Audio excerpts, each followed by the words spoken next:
नमस्कार दोस्तों, मेरा नाम है अंशुमन नायक और आप सभी का बहुत बहुत स्वागत है इंडियन डिफेंस न्यूज के डिफेंस टॉक सीरीज में, जहां पर हम रोज नए नए डिफेंस अपडेट्स के बारे में बात करते हैं। तो चलिए देर न करते हुए आज की वीडियो शुरू करते हैं।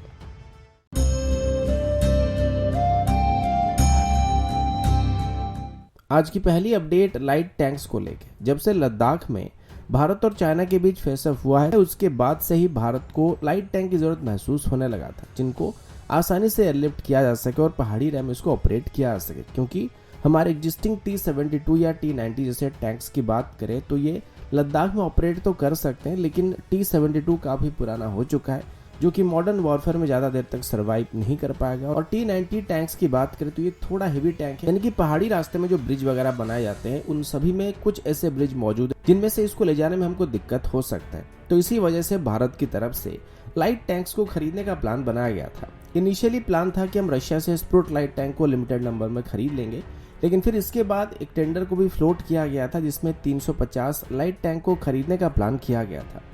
लेकिन साथ ही डीआरडीओ की तरफ से एक इंडिजिनस लाइट टैंक को डेवलप करने की कोशिश किया जा रहा था और डीआरडीओ अपनी next generation main battle tank की चेसिस को बेस करके एक लाइट टैंक को डेवलप कर रही थी, जिसमें एक 105 mm की मेन गन को इंस्टॉल करने की बात की गई थी। अभी न्यूज 18 की तरफ से बताया गया कि डीआरडीओ की तरफ से अभी हमारी लाइट टैंक की प्रोटोटाइप को फैब्रिकेट किया जा रहा है। 2023 में इसको फॉर्मली रोल आउट किया जाएगा।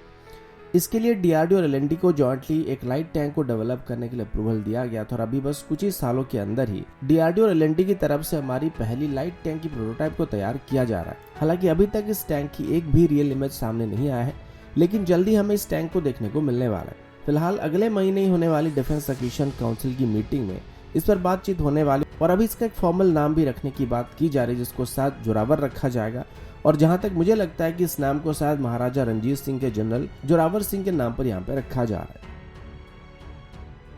अगला अपडेट MMRCA टेंडर को लेकर। जैसे कि हमारे इंडियन एयरफोर्स के चीफ की तरफ से उनकी पिछली इंटरव्यू के दौरान ये बात बताया गया था कि इंडियन एयरफोर्स की तरफ से अभी मल्टी रोल कॉम्बैट एयरक्राफ्ट की टेंडर को जल्द ही फास्ट ट्रैक बोर्ड में फाइल करने की कोशिश की जाएगी। अभी इस टेंडर में जो मेन कंपटीशन होने वाला है उसमें रफाल सबसे पहले नंबर पर होने वाला है, क्योंकि पहले से ही इंडियन एयरफोर्स की तरफ से रफाल को खरीदा जा चुका है और इसकी फॉलोन ऑर्डर को प्लेस करने के चांसेस थोड़े ज्यादा लग रहे हैं। क्योंकि अभी इस टेंडर में जितने भी बाकी कंपटीटर मौजूद हैं उनमें से कई तो इंडियन एयरफोर्स की रिक्वायरमेंट में फिट नहीं होने वाले हैं और पिछली बार की जो MMRCA टेंडर फ्लोट किया गया था उसमें बस रफाल और यूरोफाइटर ही एंड तक क्वालिफाई कर पाए थे। अब यूरोफाइटर को पिछली बार सिलेक्ट ना करने के पीछे कारण ये था कि एक तो इसको मल्टीपल कंट्रीज बनाती है, तो अगर फ्यूचर में इसकी मैन्युफैक्चर में से किसी एक देश के साथ हमारा अनुबंध हो जाता है तो आगे चल के हमको इसको ऑपरेट करने में परेशानी हो सकती है। दूसरा पॉइंट ये था कि यूरोफाइटर भले एक मल्टी रोल एयरक्राफ्ट है, लेकिन रफाल के साथ अगर हेड टू हेड कंपेयर किया जाएगा तो रफाल मल्टी रोल कैपेबिलिटी में यूरोफाइटर को पीछे छोड़ सकता है। लेकिन अगर वहीं पर हम BVR एंगेजमेंट की बात करेंगे तो यूरोफाइटर रफाल को पीछे छोड़ सकता है और उसके मुकाबले यूरोफाइटर में काफी ज्यादा एडवांटेजेस हमको मिल जाएंगे, क्योंकि मेनली यूरोफाइटर को जब बनाया गया था तो इसको एक एयर सुपीरियरिटी फाइटर के तौर पर डेवलप किया गया था। अभी की बात करें तो अभी रफाल की तरफ से अपनी F41 वर्जन को मल्टी रोल कॉम्बैट एयरक्राफ्ट की टेंडर में भारत को ऑफर किया जा रहा है और डसॉल्ट का कहना है कि वो रफाल को भारत को यहाँ पे 30% के आसपास डिस्काउंट को भी ऑफर करने वाले, यानी कि कम कीमत पर रफाल को देने वाले। लेकिन वहीं पर यूरोफाइटर की तरफ से भी सुनने को मिल रहा है कि वो भी इस बार अपनी तरफ से भारत को यूरोफाइटर की ट्रेंच 5 वर्जन को ऑफर करने वाले हैं और वो इस बार रफाल के मुकाबले यूरोफाइटर को लगभग 30% कम कीमत पर ऑफर करने वाले हैं। और पहले की तरह वो पूरी तरीके से कॉन्फिडेंट है कि वो इंडियन एयरफोर्स की टेक्निकल रिक्वायरमेंट को भी क्वालिफाई कर सकते हैं और साथ ही इस बार इंडियन एयरफोर्स की टेंडर को भी हासिल कर सकते हैं। अब ये तो वक्त आने पर ही पता चलेगा कि इस टेंडर में किस एयरक्राफ्ट को सिलेक्ट किया जाता है, लेकिन अगर सच में यूरोफाइटर को रफाल के मुकाबले यहाँ पे 30% कम कीमत पर ऑफर किया गया तो एक बहुत ही टफ कंपटीशन होने वाला और इंडियन एयरफोर्स के लिए एक बहुत ही टफ चॉइस होने वाला है। अगला update multiple launch rocket system को लेकर। कल या परसों का अपडेट सामने आया था जिसमें ये बताया गया था भारत की तरफ से अभी अपनी पोखरण फायरिंग रेंज में पिनाका रॉकेट की टेस्टिंग को किया गया था और इस बार इसकी ER वर्जन को टेस्ट किया गया था जिसकी रेंज 75 किलोमीटर के आसपास होने वाली है। अभी भारत की तरफ से इसकी कई वर्जन को भी बनाया जा रहा है, जिस पर मैंने एक अलग ही वीडियो बना रखा है जिसको आप जल्दी देखने वाले हैं। लेकिन हमारे पास पिनाका रॉकेट को बेस करके जितने भी वेरिएंट मौजूद है, जितने भी वेरिएंट हम डेवलप कर रहे हैं तो इसकी जो सबसे लेटेस्ट वेरिएंट है उसकी रेंज 120 किलोमीटर के आसपास होने वाली। अब ये रॉकेट चाइना की तरफ से अभी बॉर्डर में डिप्लॉय किए गए PHL-3 जैसे रॉकेट मैच कर सकता है, जिसकी रेंज अप्रोक्सीमेटली 130 किलोमीटर के आसपास बताई जाती है। लेकिन अभी चाइना की तरफ से इससे भी बेहतर रॉकेट लॉन्चर सिस्टम को बनाया जा रहा है और अपनी बॉर्डर पर लगे डिप्लॉय किया जा रहा है, जिसमें से इसकी एडवांस वर्जन को हाल ही में टेस्ट किया गया था और उसकी रेंज चाइना की तरफ से 160 किलोमीटर क्लेम किया जा रहा है। तो किसी भी हेड ऑन फाइट में अगर देखा जाए तो हमारी मल्टीपल लॉन्च रॉकेट सिस्टम अभी चाइना के मुकाबले थोड़े पीछे पड़ रहे हैं।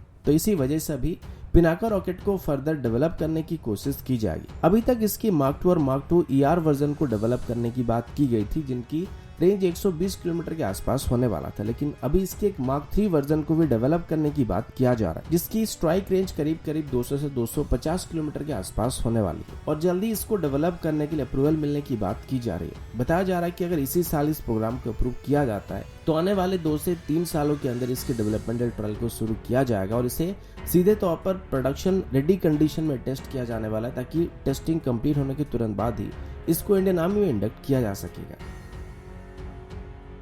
अगला अपडेट इंडियन एयरफोर्स की तरफ से। मीडिया रिपोर्ट के मुताबिक इंडियन एयरफोर्स की तरफ से अभी मल्टी स्पेक्ट्रल कैमोफ्लेज नेट को खरीदा जा रहा है और कुल मिलाकर ऐसे करीब 6000 नेट को यहाँ पे खरीदा गया। इनको आमतौर पर इंडियन एयरफोर्स की वाइटल इंस्टॉलेशन को प्रोटेक्ट करने के लिए इस्तेमाल किया जाता है। अब नॉर्मली कैमोफ्लेज का मतलब आप सभी जानते हैं, जिसको छलावरण कहा जा सकता है। और जब भी इंडियन एयरफोर्स की कोई surface to missile system, radar system या कोई भी मेजर सिस्टम को कहीं पर डिप्लॉय करके रखा जाता है तो इसको दुश्मन की तरफ से भी ट्रैक करने की कोशिश किया जाता है। तो या तो सैटेलाइट की मदद से या ड्रोन की मदद से या फिर वो अपनी रिकॉन एयरक्राफ्ट की मदद से इनको ट्रैक करने की कोशिश कर सकते हैं। अब नॉर्मली विजुअल रिकॉन मोड में या नॉर्मल कैमरा की मदद से लिए जाने वाले इमेज में हम किसी भी तरह की कैमोफ्लेज का इस्तेमाल करके इनको छुपा सकते हैं, लेकिन मॉडर्न डे सिचुएशन को देखते हुए अभी इंडियन एयरफोर्स की तरफ से हाईटेक कैमोफ्लेज सिस्टम को एक्वायर किया जा रहा है, जो कि सिर्फ विजुअल कैमोफ्लेज को नहीं बल्कि complete electromagnetic spectrum, satellite imagery, near infrared और फार इंफ्रारेड सिग्नेचर को भी रिड्यूस कर सकते हैं और दुश्मन की किसी भी तरह के सेंसर्स और कैमरा की मदद से ली जाने वाले इमेज और वीडियोज में से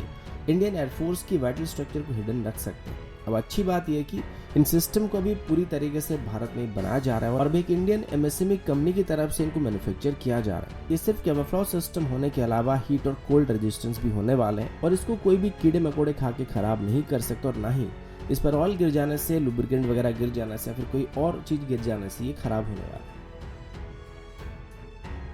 अगला अपडेट INS विक्रांत को लेके और अभी जबकि 4 सितंबर को INS विक्रांत को नेवी में कमीशन करने की बात की गई है, तो तब से एक सवाल यहाँ पे उठ रहा है कि अगर अभी नेवी में इसको शामिल किया जाएगा तो हम इससे किस फाइटर जेट को ऑपरेट करने वाले। ये सवाल इस वजह से उठ रहा है क्योंकि हमारे पास अभी कुल मिलाकर 40 से 42 के आसपास MiG-29 के फाइटर जेट मौजूद हैं और नेवी की स्टेटमेंट के मुताबिक जब तक नेवी में twin engine deck based fighter को इंडक्ट नहीं किया जाएगा तब तक हम INS विक्रांत के ऊपर MiG-29 के फाइटर जेट को ऑपरेट करने वाले। तो पहले ऐसा उम्मीद था कि शायद अभी हमारे पास जो 42 MiG-29 के फाइटर जेट मौजूद है उनको डिवाइड करके आधा आधा ऑपरेट किया जाएगा, यानी कि इनमें से आधा INS विक्रांत पर आधा INS विक्रमादित्य पर डिप्लॉय किया जाएगा। लेकिन अभी नेवी की तरफ से क्लैरिफाई किया गया कि ऐसा नहीं किया जाएगा, बल्कि INS विक्रांत में अभी बस 12 MiG-29 को ऑपरेट किया जाएगा और बाकी बचे MiG-29 को INS विक्रमादित्य पर डिप्लॉय किया जाएगा। अब ये स्टेटमेंट भी सामने आया कि इसी साल की नवंबर से INS विक्रांत की फ्लाइट ट्रायल को कंडक्ट करना शुरू किया जाएगा, क्योंकि इसकी बाकी सभी ट्रायल को भी पूरी तरीके से कंप्लीट कर लिया गया। अब यहाँ पर फिर से एक सवाल भी खड़ा हो जाता है कि अगर INS विक्रांत में अभी बस 12 MiG-29 को डिप्लॉय किया जाएगा तो अभी जिन 26 से 27 रफाल या F-18 को खरीदा जाएगा इनको किस एयरक्राफ्ट कैरियर से ऑपरेट किया जाएगा। क्योंकि अभी रिसेंटली हमारे नेवी चीफ की तरफ से क्लैरिफाई किया गया था कि अभी INS विक्रांत के ऊपर हम लोग MiG-29 को डिप्लॉय करेंगे तो उसके बाद सीधे तौर पर इसमें twin engine deck based fighter को डिप्लॉय किया जाएगा, जो कि MiG-29 को रिप्लेस करने वाला है। तो इस कंडीशन में ऐसा लगता है कि बाकी सभी जो जेट अभी खरीदे जाएंगे उनको INS विक्रमादित्य पर डिप्लॉय किया जाएगा, क्योंकि INS विक्रमादित्य पर जो MiG-29 के अभी मौजूद है उनको पिछले 10 सालों से ऑपरेट किया जा रहा है। तो इनकी सर्विस लाइफ अभी INS विक्रांत में डिप्लॉय होने वाले MiG-29 के मुकाबले थोड़े कम होने वाले, तो पहले उनको रिटायर करने की बात की जाएगी। और अगेन ये सब कुछ यहाँ पे twin engine deck based fighter की प्रोडक्शन के ऊपर भी डिपेंड करता है, क्योंकि अगर इसको 2030 तक पूरी तरीके से तैयार नहीं किया जाता है तो नेवी को मजबूरी में आके कोई और ऑप्शन की तलाश करना पड़ सकता है, क्योंकि हम हमेशा से INS विक्रांत को आधी स्ट्रेंथ में, यानी कि इसमें से 12 एयरक्राफ्ट को ऑपरेट नहीं कर सकते। तो दोस्तों अभी के लिए इतना ही, मिलता हूँ आपसे अगली वीडियो में, तब तक के लिए जय हिंद, वंदे मातरम।